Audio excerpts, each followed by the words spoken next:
Good morning and happy Sunday. Welcome to Northern Light Spiritual Center.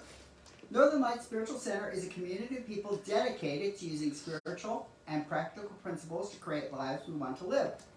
Northern Light Spiritual Center offers practical and spiritual tools to make positive changes in our lives. My name is Reverend Vaughan Amaré, and I am here with Reverend Michael Amaré. And our practitioner today is Stephanie Scranton. And she will, in fact, be doing the talk in 2 weeks, right? Yeah. So in 2 weeks, we will have Stephanie Scranton as our speaker. Our promise here at Northern Lights is to inspire, uplift, celebrate, and magnify your greatness. We acknowledge our presence here on the traditional and unceded lands and waters of the first people of Seattle, the Duwamish and coastal Salish peoples. These people are still here, and we join with them in how they continue to honor and bring to light their ancient heritage. We seek to resist the erasure of indigenous histories as we work towards honoring and inviting the truth. We must acknowledge that much of what we know of this country today, including its culture, economic growth and development, throughout history and across time, has been made possible by the labor of enslaved Africans and their ascendants who suffered the horror of the transatlantic trafficking of their people, chattel slavery, and Jim Crow.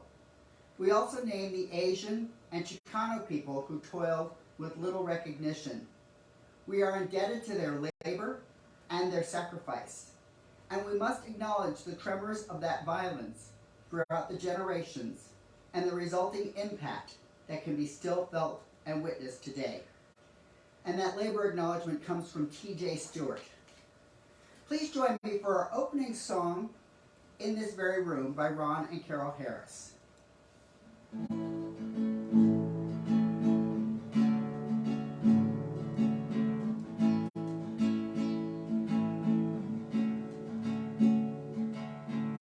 In this very room, there's quite enough love for all the world.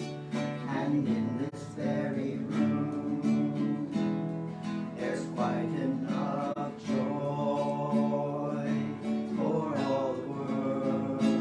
And there's quite enough peace and quite enough power to walk through our every fear. For Spirit, sweet Spirit, is in this very room.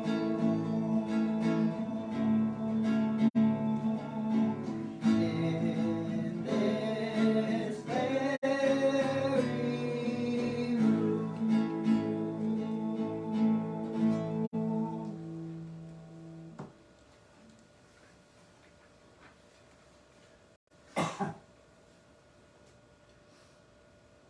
So good morning. Good morning. Let us prepare for this morning's meditation by allowing ourselves to get comfortable in our seats, having our feet firmly planted on the floor, hands in an open and upright position. And if it serves you, allow your eyes to close. So let us take 3 deep cleansing breaths in and out together. So let's breathe in and let it go.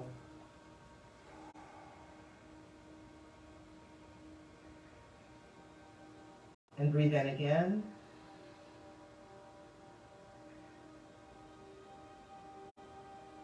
And let it go.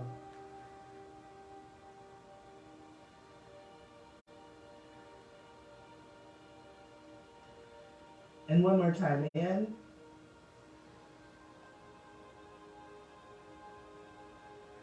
And let it go.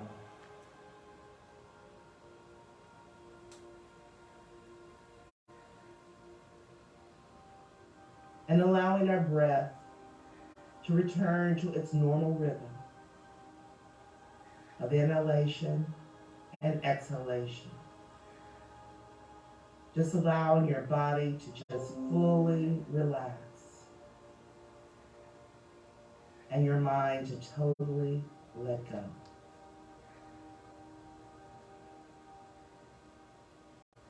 And this morning we're going to contemplate this thought.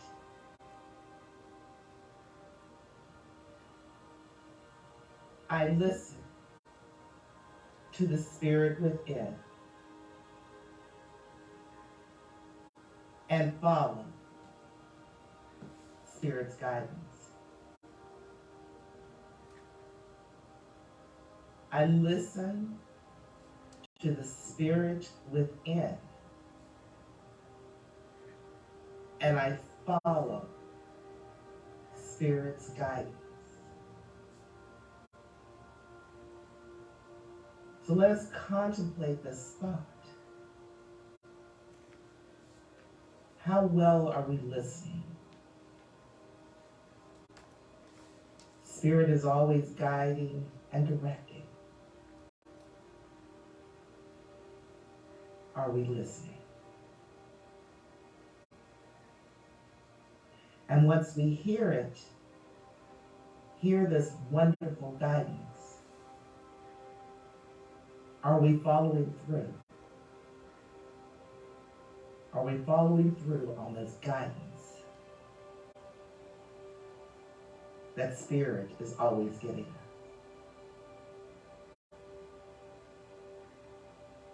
I listen to Spirit. I listen to Spirit's guidance.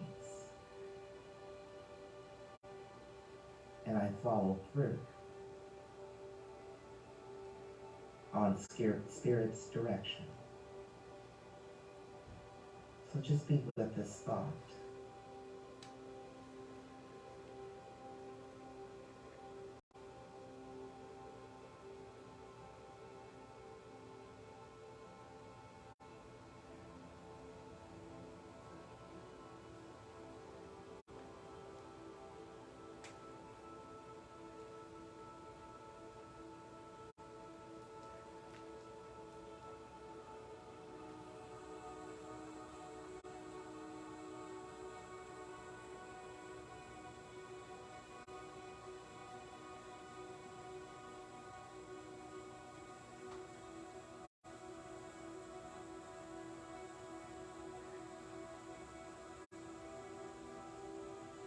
And listen. Let us listen to the Spirit within us and follow this guidance.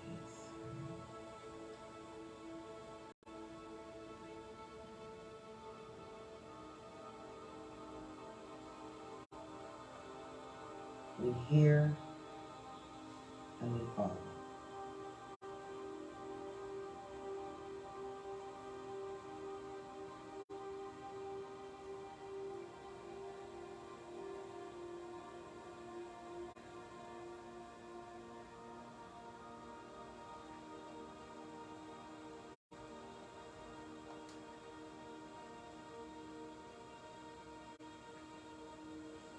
And so let's breathe this thought in of listening to Spirit's guidance and following this guidance that Spirit is giving. Just breathe that in.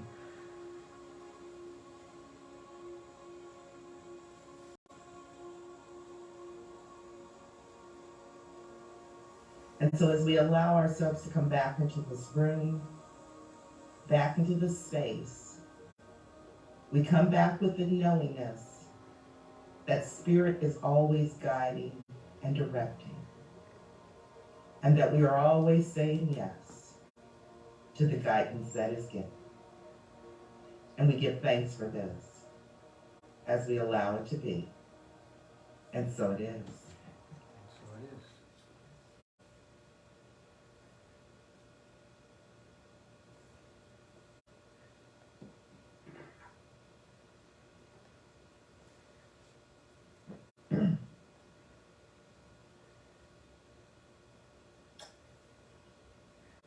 And so let us move on to the reading. The reading comes from my phone. Yay, phone. And it's called 6 Reasons Why You Should Always Speak Up Against Injustice. And I'm not even going to try to pronounce this person's name. Yes, so we'll just keep on moving. Okay. Often we experience issues that affect others, and most times we prefer to be passive since it does not affect us in any way.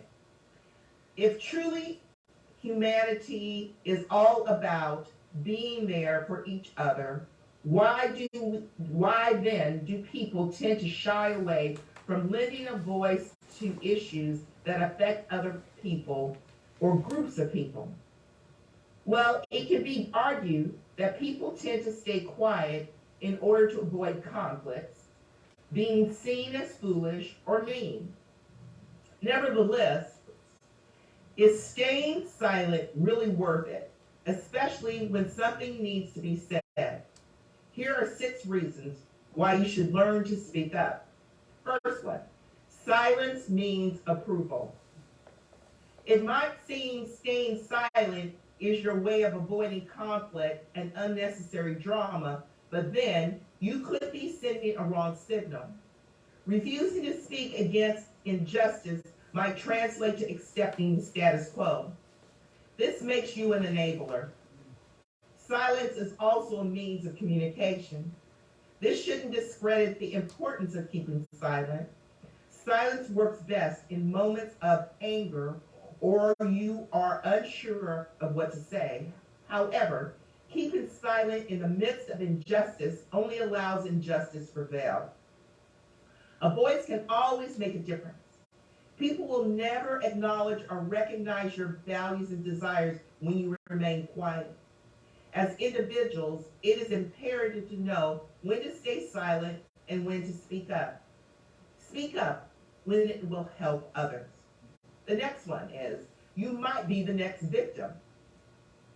If it happens to anyone, then it happens to you. When injustice abounds, it breaks all strata of moral thresholds and creates room for more injustice. As long as you fail to speak up against little things, you are exposing your human rights to being trampled upon in the future. If little issues are often overlooked, they aggravate into bigger societal issues. Therefore, if you are not speaking up when things are wrong, you might find yourself embroiled in the issues you once overlooked.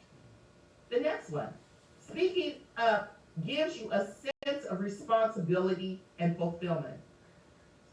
Psychologically, doing the right thing gives you a feeling of relief and achievement. It gives you inner peace and makes you feel good about yourself.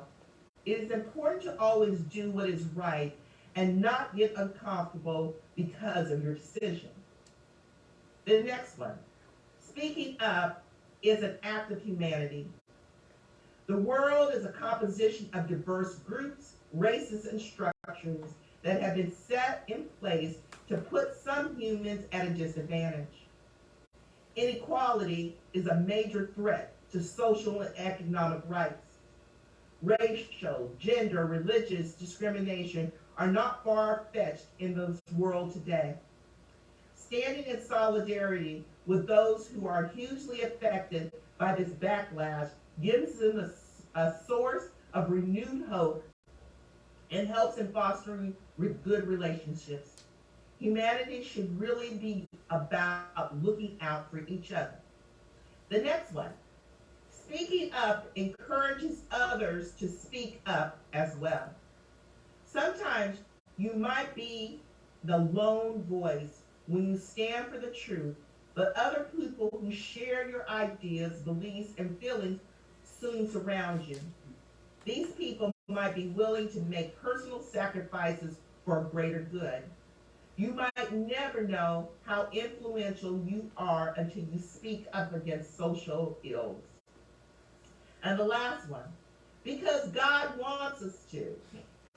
We should always not neglect the opportunity to voice our opinions, our injustice, and discriminations in our society, because God really wants to see us go to the distance for others. This can be evident seen in the Bible in the book of Proverbs 31:8-9, which says, "Speak up for those who cannot speak for themselves, for the rights of all who are destitute. Speak up and judge fairly. Defend the rights of the poor and the needy." Isaiah 1:17 also says, "Assert the need to stand up and say," and for others it says, "Learn to do right, seek justice, defend the oppressed, take up the cause of the fatherless, plead the case of the widow." When next you are confronted by injustice in your social space, always do the bit to lend your voice to defeat this menace. And so it is. So it is.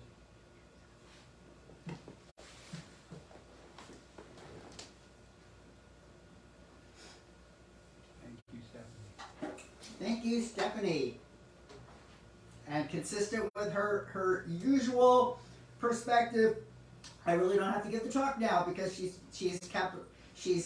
condensed it all into today's message. And I suspect that she can send that link to us since it was on her phone, and others can review it for continuing insights.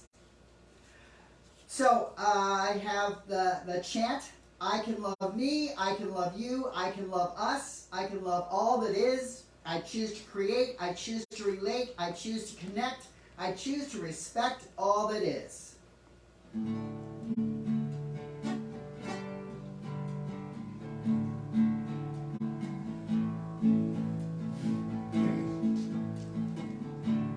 I can love me, I can love you, I can love us, I can love all that is. I choose to create, I choose to relate, I choose to connect, I choose to respect all that is. Now the second verse is you. You can love you. You can love me. You can love us. You can love all that is. You choose to create. You choose to relate. You choose to connect. You choose to respect all that is. Now we can love me. We can love you. We can love us. We can love all that is. We choose to create. We choose to relate. We choose to connect. We choose to respect all that is. And then the final verse, we come up and we make it, we do. I do love me. I do love you. I do love us. I love all that is. I choose to create. I choose to relate. I choose to connect. I choose to respect all that is.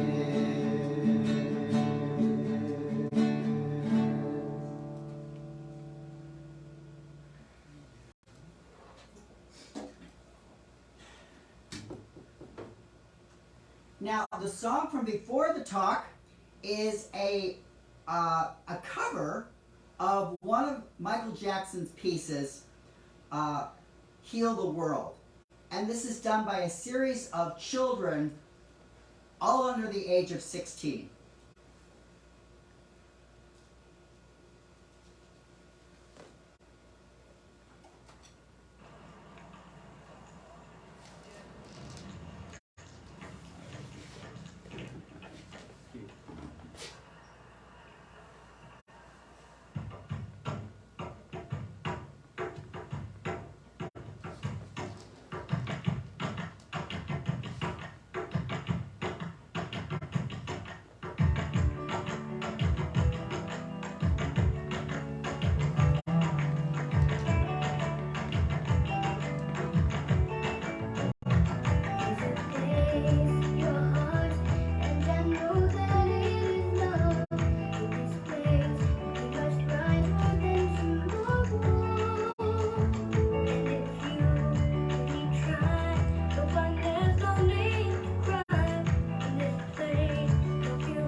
Hey guys, that was Michael Jackson's.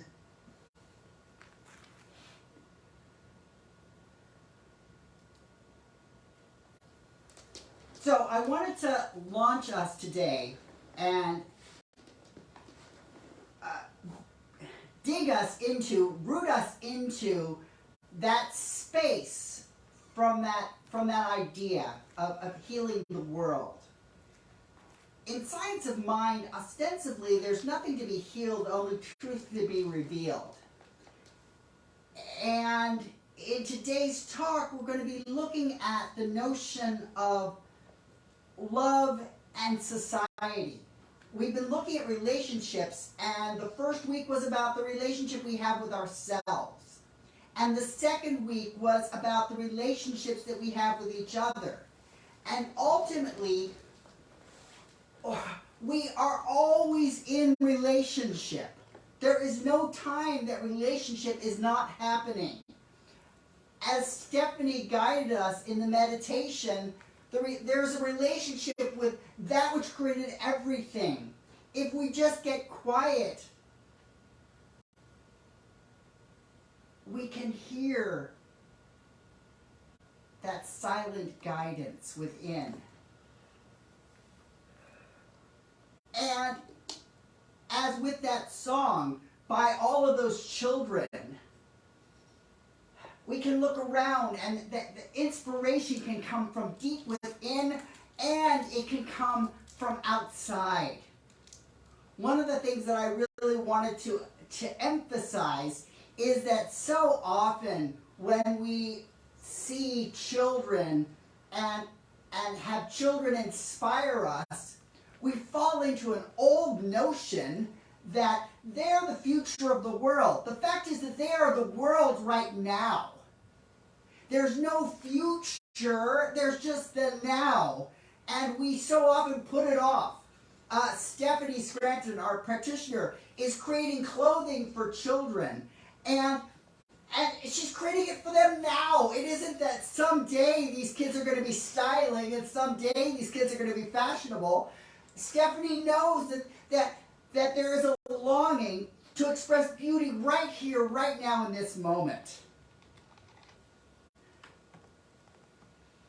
This notion of society, I want us to take a moment, and I want us to just take a moment and reflect on, think about, or feel about what we see happening in the world around us.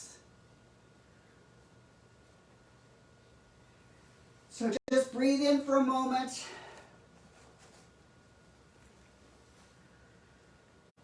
And breathe out. And as we become conscious to what's going on in the world, what arises for us?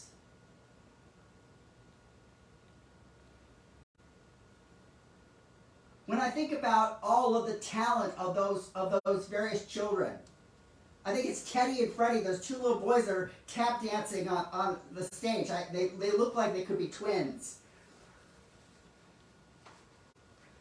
When I look at Brandon, the percussionist who's using the washing machine to sound out a rhythm, I see all of that talent. And that can be very inspiring, that can be very uplifting, that can be very guiding, that there is so much good in the world. And in Science of Mind, we're taught that all is one and one expresses as all. So how is the one expressing in the record heat that is leading to so much pain and suffering? How is the one behind a Supreme Court that would make a decision that essentially tells women that your bodies don't belong to you? You are the property of your state, and whatever your state decides, good on you. And there are some states that are starting to say, well, you know what, women's, you're going to be staying right the hell where you are, because other states that aren't going to be setting huge limits on you, we're not going to let you go there. In essence, as I look at that, I can't help but think that we're reinstituting slavery. And it's not being called out. Stephanie had said about the risk of not speaking up, the risk of remaining silent. I am seeing slavery being reinstituted when states are saying, you women, if you get pregnant, your butt ends up just staying right here. And you get to be an incubator for that baby, that unborn precious baby. On the news this morning, Jonathan Capehart shared a story about how black women need to be as cautious going into a hospital as black men do around a traffic stop. Pregnancy for black women does not have the same outcome as pregnancy has for white women. And I would be remiss if I don't say this out loud, if I just hear it but then don't pass it on.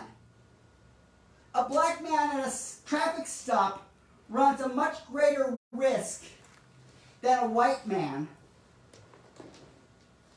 A white man can argue, and a white man can say, I was not only going 5 miles an hour over it. If a black man does anything, he's very likely to end up shot, end up pulled out of the car, end up dead.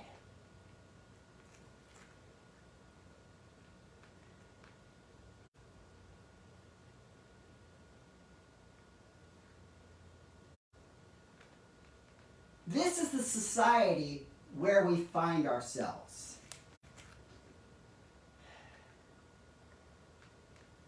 And I'm going to invite you to join me in my wrestling with spirit about this fact.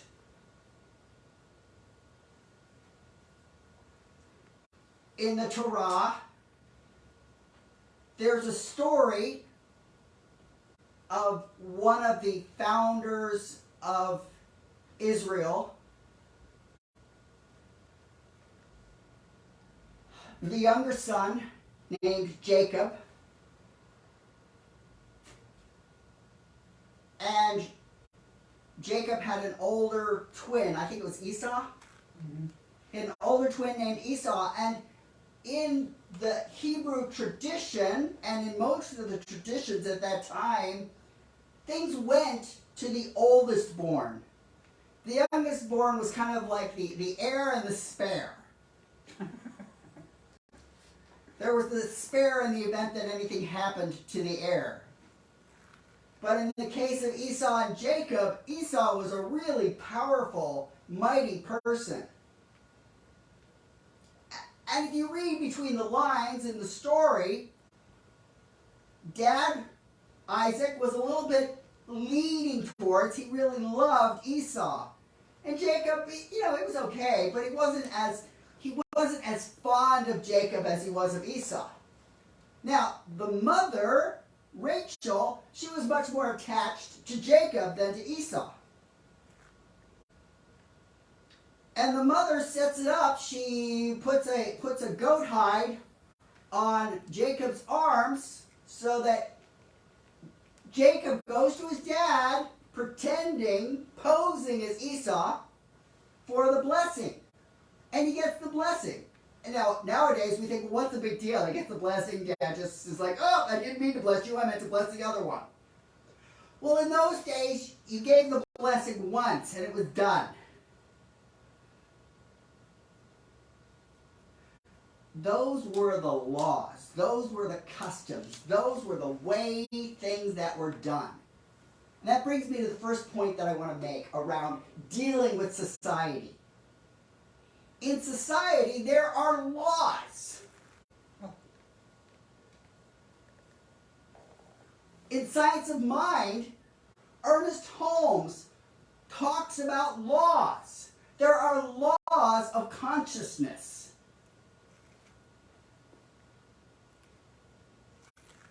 And I remember being really irritated as I learned about the science of mind, how the laws act, whether we're conscious or unconscious of them.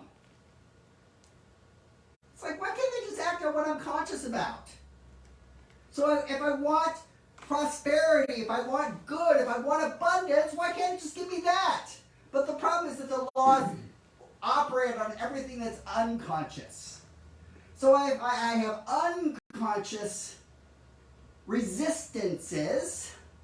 The laws give way and bring forth all that's unconscious as well. So one of the things about the science of mind teachings is it becomes really useful to learn about what's conscious and what's unconscious. The more we try to stuff away what's unconscious, the more that stuff decides to show up. Have you ever had that? Have you ever like, oh, I really want this, and this doesn't show up, but something else shows up? And it may be that the this that shows up is what we've actually feared, or what we've resisted, or what we've hesitated. You may have heard the expression, what we resist tends to persist.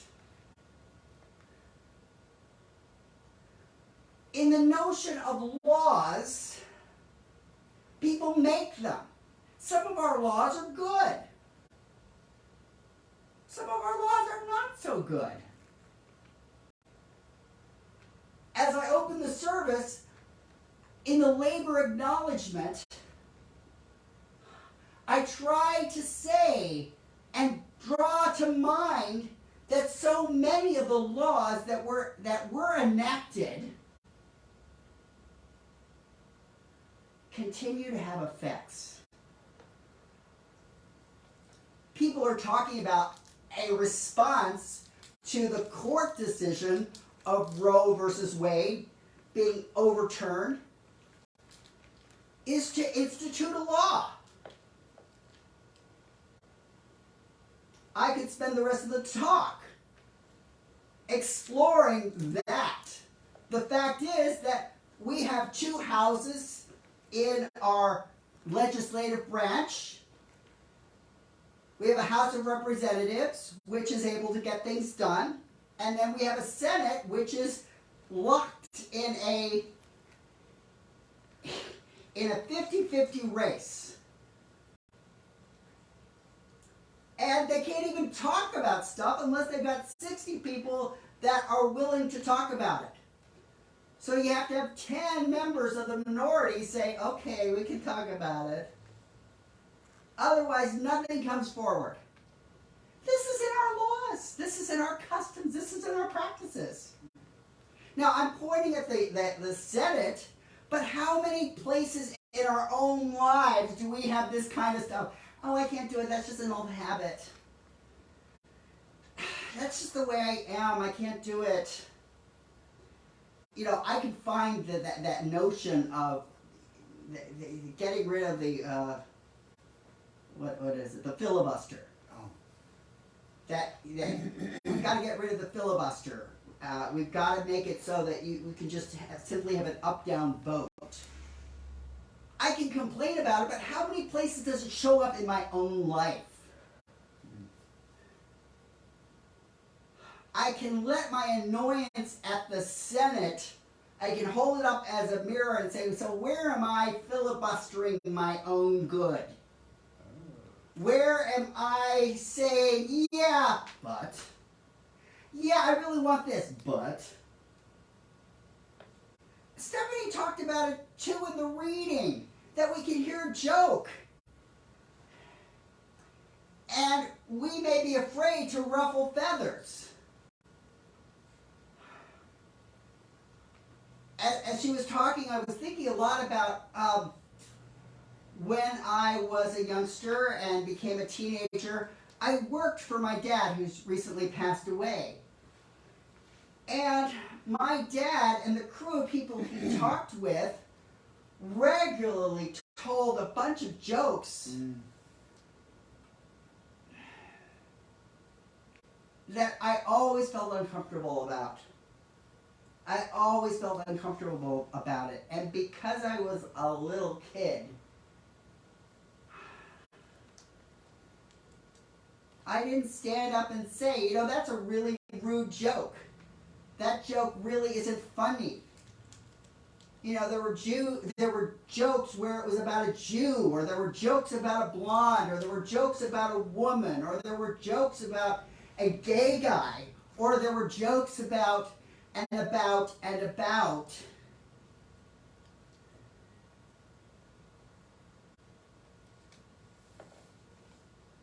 And the joke was generated by the discomfort of someone that was different. And all of the insecurity was projected onto that person. Now I have the psych knowledge of this, I have the ministerial knowledge of this, but at the time I just had the discomfort of it.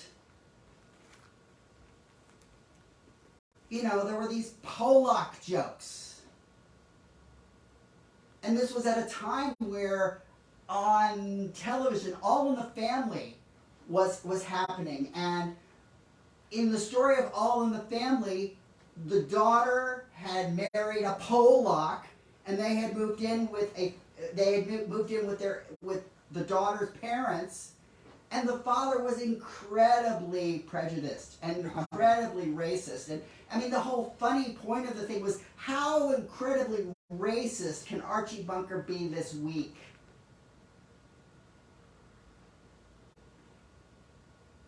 And yet there were counterpoints to racist Archie Bunker. His next door neighbor was a black man, the Jeffersons. And thank God the Jeffersons way outperformed Archie Bunker, and they moved to a deluxe apartment on the south side. No. On the West side. on the west side.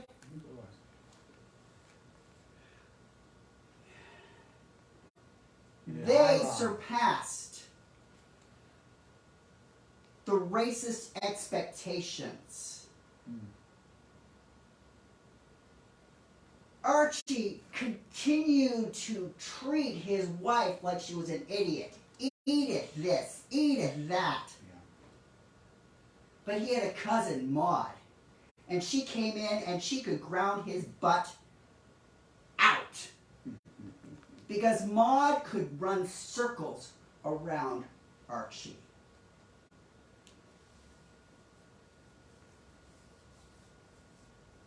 Laws have been established so that the Archie Bunkers have held primacy in our world. How much do I continue to uphold? Ha ha ha! Archie Bunker, he's such a joke. To the extent that I laugh at it rather than rebel and speak up to it, I continue to let those laws persist.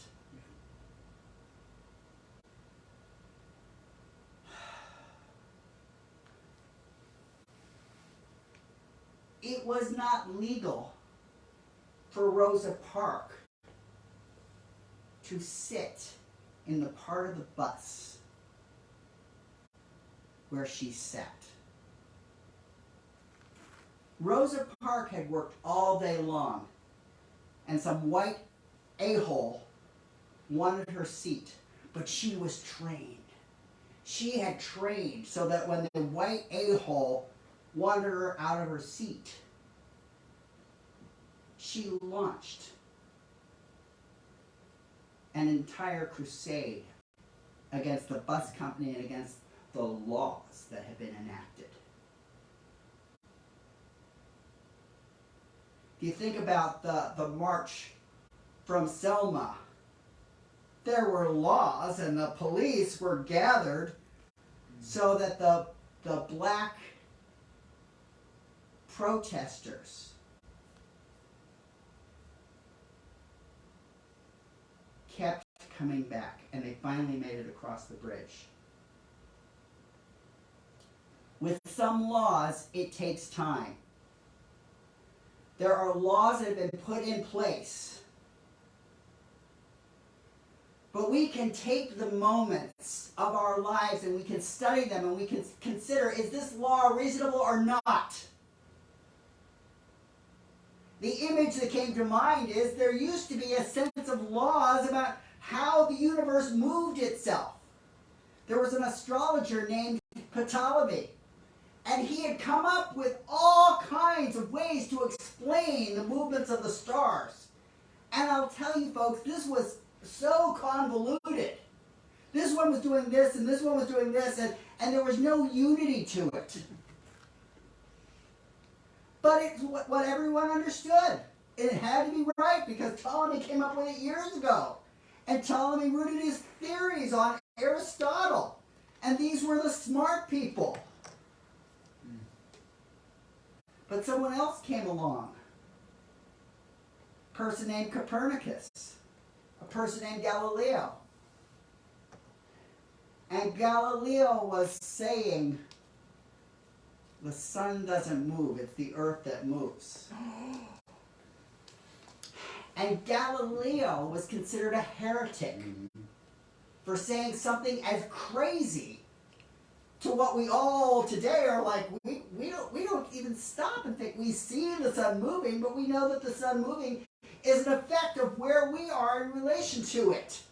That's how it is with so many laws. So many of these laws got put into place just to be able to explain, to be able to account for, to be able to satisfy structures, and to say this is how it is and this is how it always shall be, and so it is. Amen, amen. But those children in that song by Michael Jackson call us to heal the world. And healing the world means to look at the laws that don't belong anymore and to say wipe them out. Oh, one of the things that's been a big deal is how important the Second Amendment is. I was joking with Michael this morning. The Second Amendment is really the most important because it's like the second child is always the most important. The first one is you just have some practice on it. But the second one is when you're really good and you really got it down. So the First Amendment, oh, big deal. Who cares? It's the Second Amendment that's most important. So carrying guns, carrying automatic weapons, that's what the Second Amendment is about. Oh, except it says in a real well-regulated militia. And the thing is that none of these idiots who are running around carrying guns and the idiots who are running around saying, oh, guns are really important. You can't take away my rights. They don't mind taking away the rights of women. They don't mind taking away the rights of little babies in schools. They don't mind that people get shot and killed. They made a big deal. Oh, they're fear-mongering. If there's a shooter, we wouldn't want to have a warning in place that there's a shooter, because people might hear the warning and they might be scared.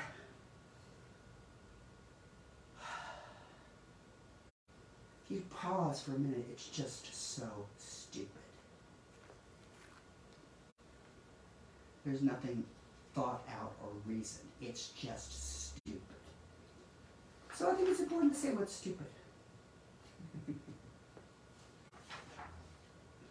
Humans come into the subjective life to the race consciousness and their own environment, and they unfold their own personality and begin to create new subjective thought. We can think new ways. Ernest Holmes put all of that down to be able to say we can think a new way. So the second thing I want to talk about laws and how laws are changeable.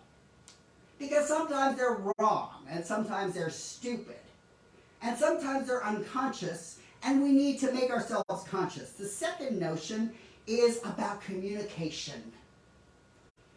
And the fact of the matter is that our complaints do jack diddly squat. And our commentaries about what's wrong in the world don't make a difference. What does make a difference is a dedication to vision and to work towards that vision. So when I'm making the complaint that the notion of making women property again,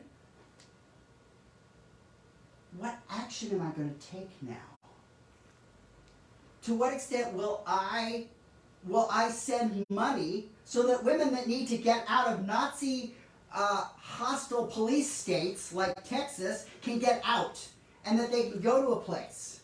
To what extent do I send money and help create the cruise ship where women can go to get health care? That will probably be far better than anything they can get in their crappy little towns. You know, Planned Parenthood was the one place where good care could be delivered.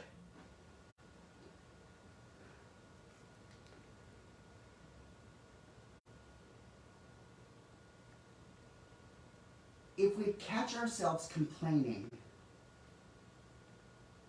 it might be what we need to loosen the log jam of our frustration. My intent is to not say stop complaining, but my intent is to don't just stop with complaining. If we find ourselves complaining about a situation, are we taking a spa day in the complaint department? This complaining, it feels so good. Don't take a spa day there. Recognize that our pores are clogged and that we need some spa action.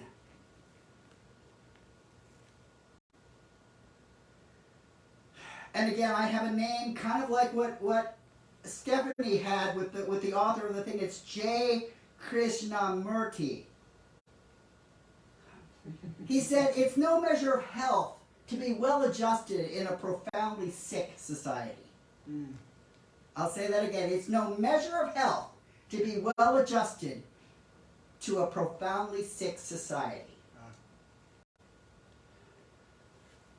So if you find yourself complaining about the profoundly sick society and the profoundly sick world where children get shot and teachers get shot and police departments lie about it. Oh, we couldn't do anything for over an hour. We didn't have anything we could do. Oh, so sad. We need to hold those people accountable. Some of the ways that we can hold them accountable is that we do have the power to vote. Now, even this is getting more and more difficult. There are laws going into place where, in some states which had great success with absentee ballots, are like, oh no, you need 100 different IDs. And you need to stand in line without water or food or access to a bathroom for hours and hours and hours. And we're going to have people with guns marching up and down so that you feel completely safe. Yeah, right, like you feel safe. That goes back to the laws. But we can change the laws. We can write. There's editorials. There's giving bad ratings to companies. They hate that.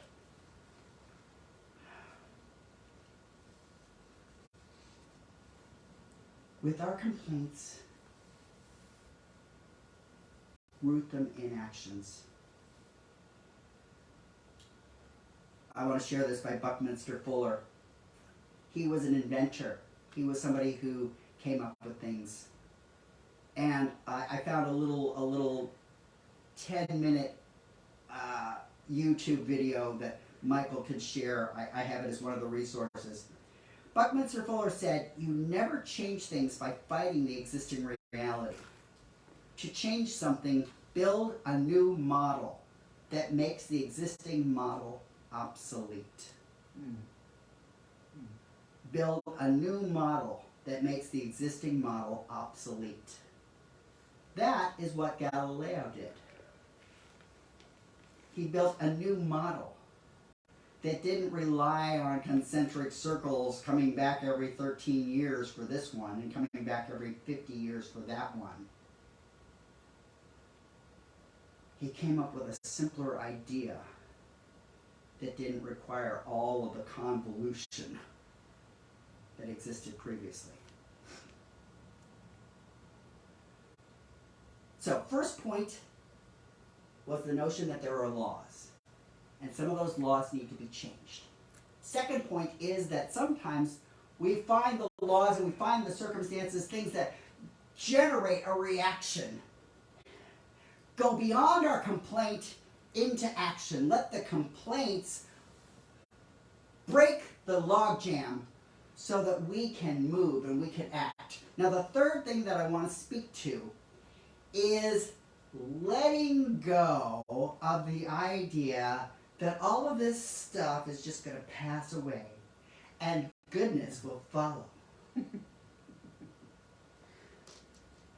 It's just going to happen. One way that this has been characterized is the phrase that the old guard is just going to die off. The old guard, racism is just going to die off. See, it died off with Obama. We elected a black president. We're not racist. Oh, hell yes. This country elected a black president and the racism came out of the walls like the cockroaches clearing a house that's been fumigated. The racists couldn't be more visible more quickly, including the person that got elected into the presidency after them. The whole time that I won't name him, that idiot who was a birther. Barack Obama wasn't born in Hawaii. He was born he wasn't born in the United States. He was born in Kenya. And a ton of people believe the idiot because he fed on the darkest, stupidest stuff. And there is a ton of stupid to be fed on. The systems persist. There's an illustration of this, again, from the Torah,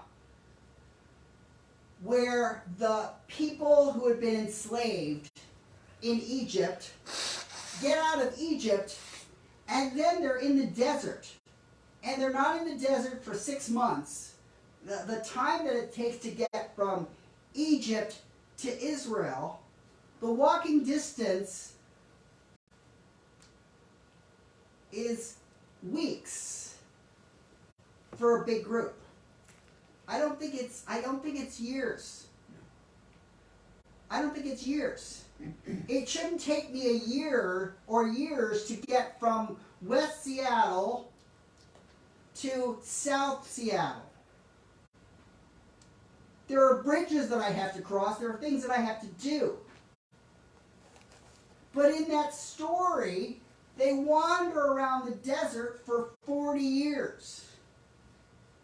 And this is while they're being guided. They've got an angel guiding them through the desert. And they have each night snacks get delivered. So in the morning there's new good food for them.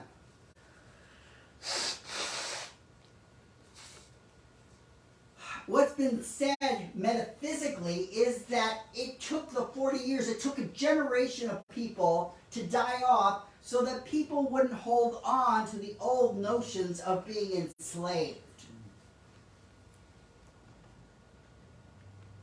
To be honest, I think that that's probably optimistic. I think that it takes a lot longer to let go of well-practiced habits and thoughts. There are systems in place. And what this third notion involves is being on the lookout for those systems.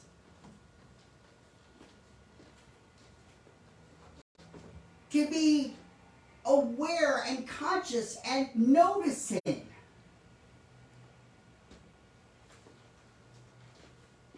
And then, like Stephanie said in her reading, to call it out, to name it. And if we don't feel supported enough to name it, maybe we can lean into a group of others that previously might have been a complaint department, but might instead be a brain trust to be able to say, what can we do together?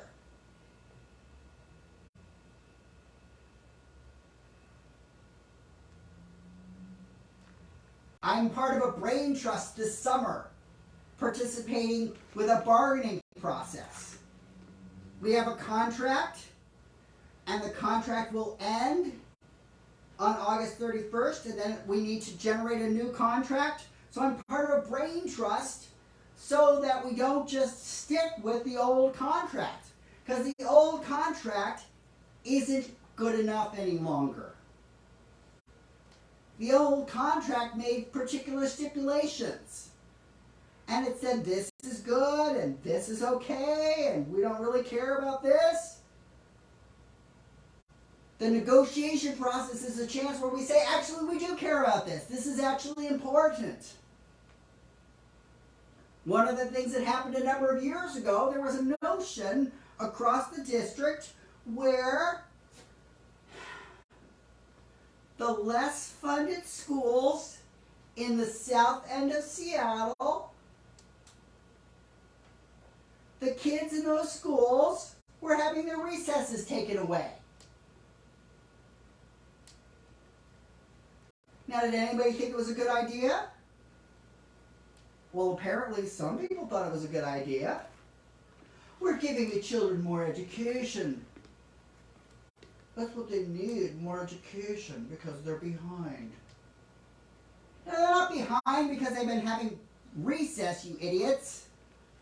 They're behind because they haven't had the exposure. They haven't had the access to things.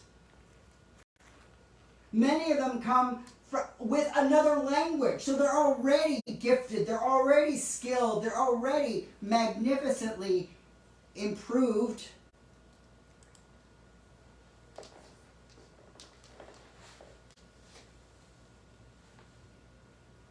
The notion of getting back recess became a rallying point because it wasn't necessarily the best thing for the educators, because the educators, some of them had to watch the students at recess. But the thing that was important was the negotiation was what is good for kids. And kids need to move, and kids need to get up and be social and do things that aren't just structured by grown-ups. And sometimes kids make flailing mistakes when they're left alone. I can think of any number of things. I don't know that my parents knew it, but my sister and I, we had friends that we would come over and we would have war downstairs in our little playroom. We would divide up all the toys. And then there'd be me and the one friend on the one side, and my sister and her friend on the other side, and we would throw toys back and forth at each other. And the first kid that got hit was the one that would get to decide what the game would be. Now, admittedly, it's kind of a strange way, but that's what we came up with. Throwing toys to come up with who's going to decide what the game is? Getting hit to decide who gets to decide what we're going to play? Worked for me. It worked. There are systems in place. And we need to be conscious of when those systems need to change. Those systems, like those laws that I brought up in the first point, but those systems can inculcate themselves. They can be more unconscious than most laws are. Most laws, most rules, we can talk about them. Systems, you just have a feeling about. You can't necessarily say. And when you have people who say, those people who say it get re-crucified. One of the big rallying cries of a certain party is critical race theory. The horrors of critical race theory. Ah! It's because it's well thought, well documented analysis of systems that have perpetrated racism, that have perpetrated harm, that have perpetrated injustice. And instead of naming it for what it is, it becomes a rallying cry. Our analysis of systems isn't going to endear us to some people. But like Stephanie said in the reading,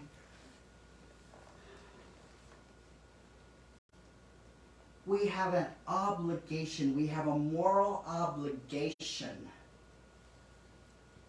to embody what is good, to embody what is true, to embody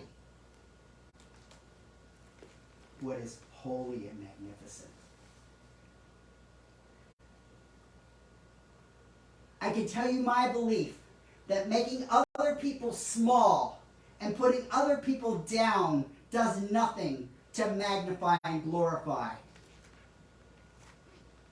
It's simply a sloppy, very primitive ego defense. Freud talked about ego defenses. And even Freud's notions were primitive. So the ego defense of projection, which is essentially what all of this BS about critical race theory is projection. I don't like it. It's icky. Yeah. I don't like it. It's icky because it encourages me to hold a mirror up and ask, where has my privilege afforded me access? And where has my privilege cut off others?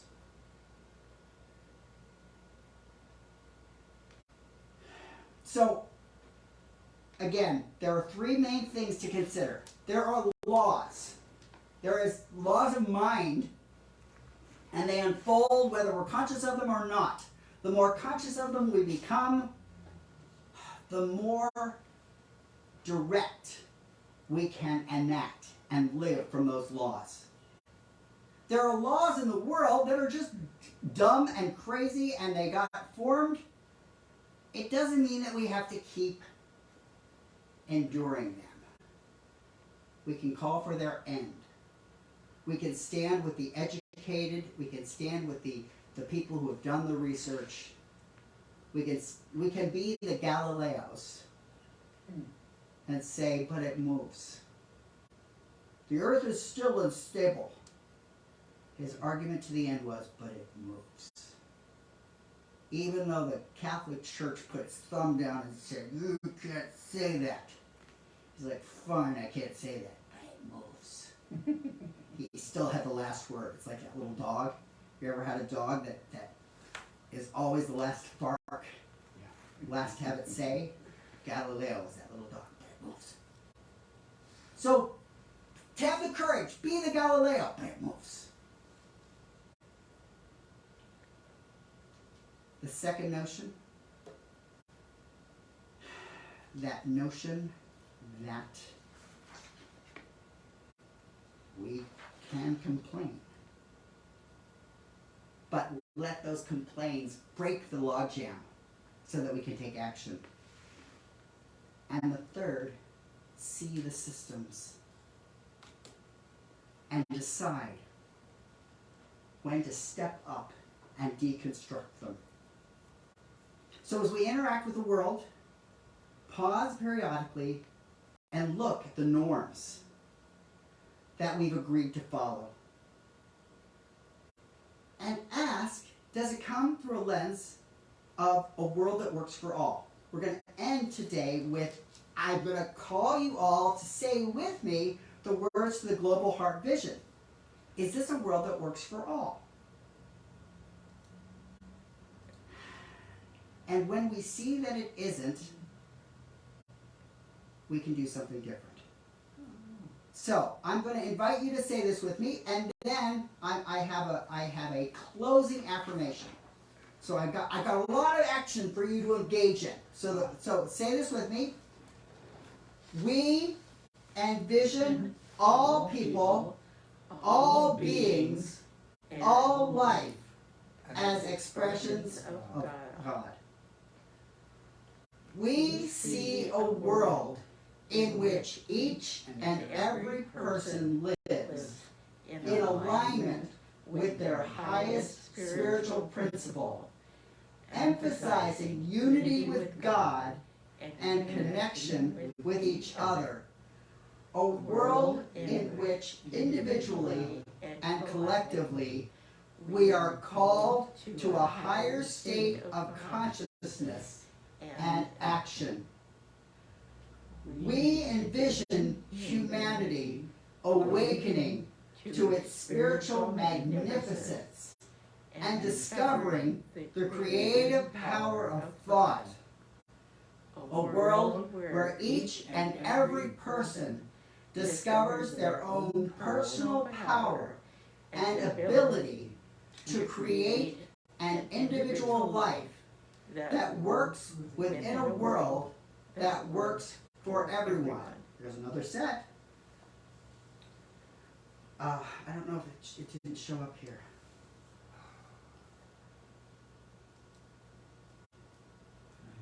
Do go like this. Yep. I just want to make sure you all get it.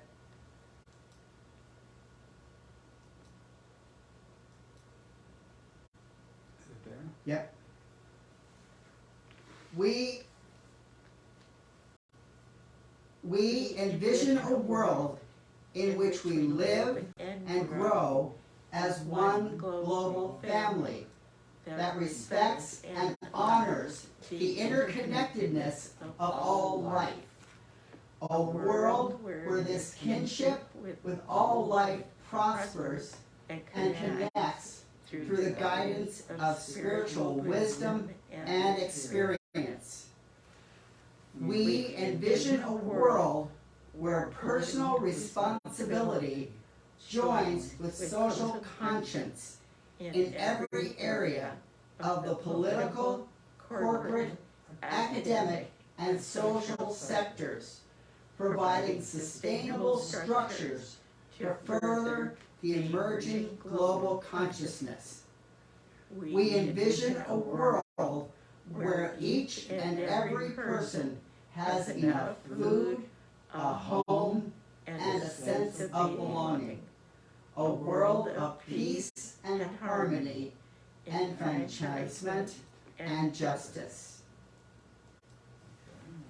And there's one more slide. Maybe. Oh, wait,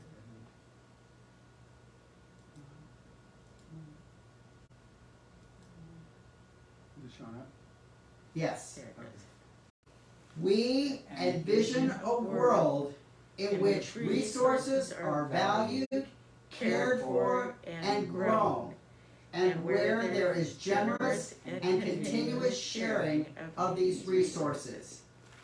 We envision a worldwide culture in which forgiveness, whether for errors, injustices, or debts, is the norm.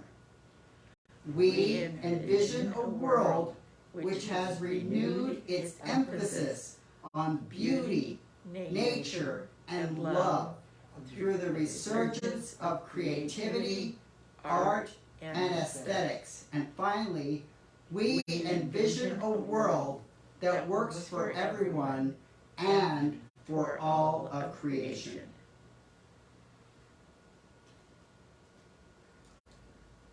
So I'm going to close us out with an affirmation, and I'll say it, and then I'll have you join me for 3 times, okay? So, Spirit lives as me. Spirit lives in me To embody love to embody love individually and collectively. individually and collectively. So let's try it again. Spirit lives as me. Spirit lives as me. To embody love. To embody love. Individually and collectively. individually And collectively. And one more time. Spirit lives as me. To embody love. To embody love. Individually and collectively. Individually and collectively. And so it is. And so it is. Song? Yep. And our closing song is one you may well recognize. Was inspired by a church piece from the 1700s.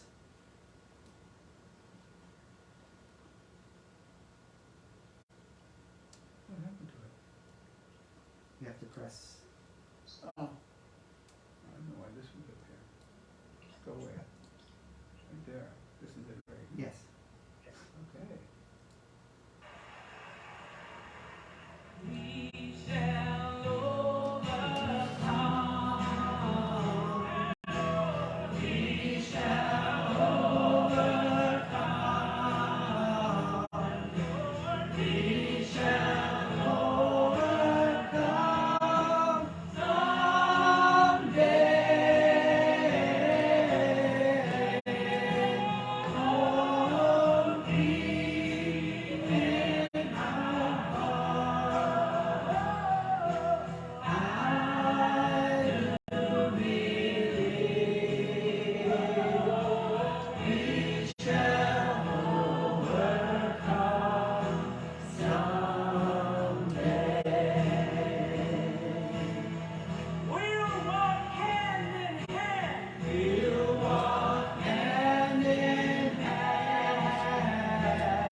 Thank you, Reverend Vaughan, for that rousing talk.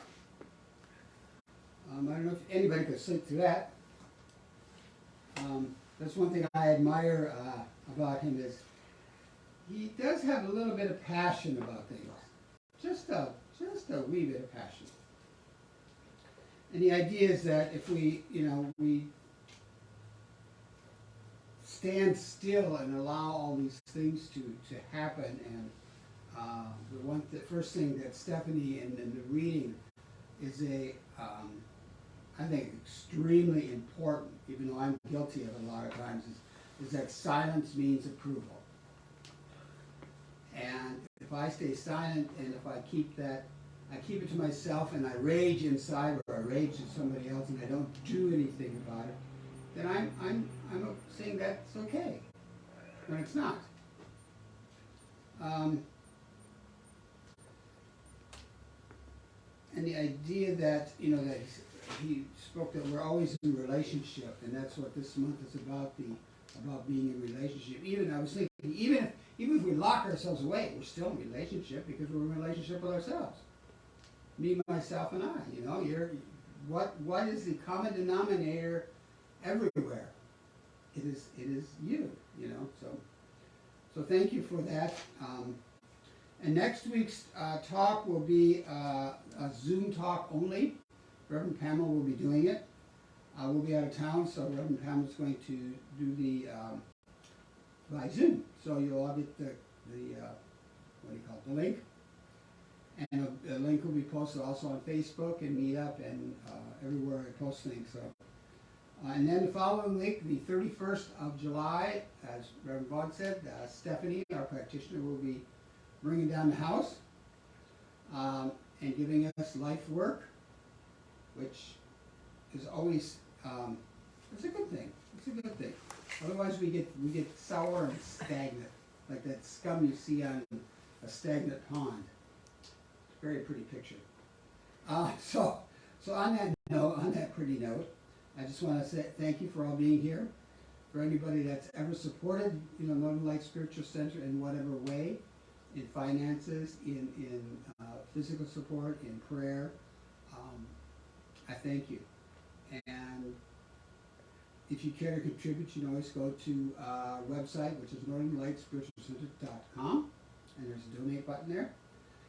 And so on that note, I just want to say, I give thanks for this time together. I give thanks for this sacred ground. For wherever we are is sacred ground. I give thanks for the love, the support, and the life that is given to me each and every day. And so